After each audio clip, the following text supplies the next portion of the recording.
had a realization.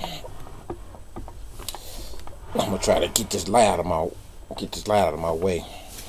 Anyway, I had this realization that this whole idea of capitalism is very necessary for us to have an underclass, for there to always be an underclass in order for capitalism to work.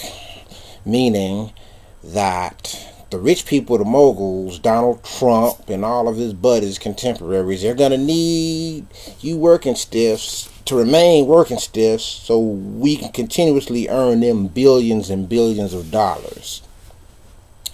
Now, and he doesn't necessarily want one of you working stiffs to become his contemporary. So he and his buddies, who's that guy? That guy, Forbes, Mr. Forbes, and all these other people, these celebrity CEOs, they don't want you to get they don't want you to suddenly become one of them. Because if you become one of them, then that's a smaller slice of pie that they can get. They don't get slice of pies, they get a whole pie. So their pie isn't going to be as big as it used to be if you're a rich son of a bitch just like me. And Donald Trump, he doesn't want you to work and stiff. Maybe you'll be a more interesting story since you came from nothing, and all of a sudden you're just as rich as he is. All of a sudden you've got a knockoff show of his, the celebrity understudy.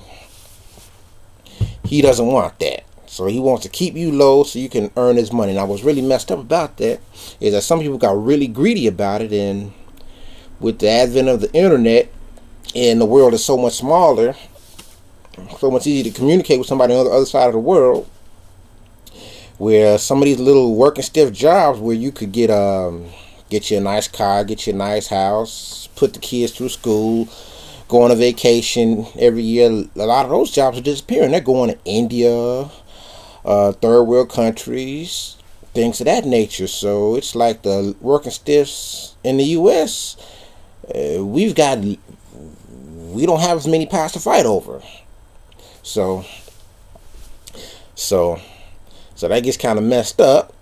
So I got other stuff I got to do, and there's other ideas I wanted to put out there. But that's really messed up because people got greedy. Say, okay, it started with NAFTA back in the 90s. With NAFTA back in the 90s, jobs went to Mexico. And we're supposed to be getting better jobs, but then jobs ended up going to India also. And things of that nature. So India, other third world countries. So where back in the 70s you'd get these commercials, look for the union labels. And afterwards, a lot of these jobs, which were union jobs, they're in third world countries now, making their clothing. So it got really messed up. So the rich got richer, and they found a way to make even more money by paying people less in third world countries and just shipping the stuff back over here. Now what's really messed up? Now how the hell are we going to buy these clothes if we don't have jobs to pay for them? So, and then the economy got screwed up where even the rich took hits, so it's even more effed up.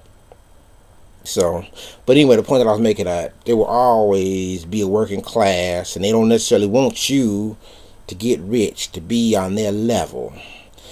If you're able to get rich to be on their level, then that means there's less money for them. So at the end of the day, whatever any politician says, however great of a president you think Bill Clinton was, he had to be sure these rich stayed rich. So he, Ronald Reagan, some of these other people, George Bush was fucked up because he was more blatant about it. They help people to stay rich. So a lot of times they could keep their way of life if, okay, you just help us to keep our billions in our pocket. You just help us to make more money. You know. There's other stuff you could talk about, but I'm not going to get into all of that. But anyway, so there's always got to be a poor working class for us working stiffs. And we could talk about this stuff later. Bye-bye.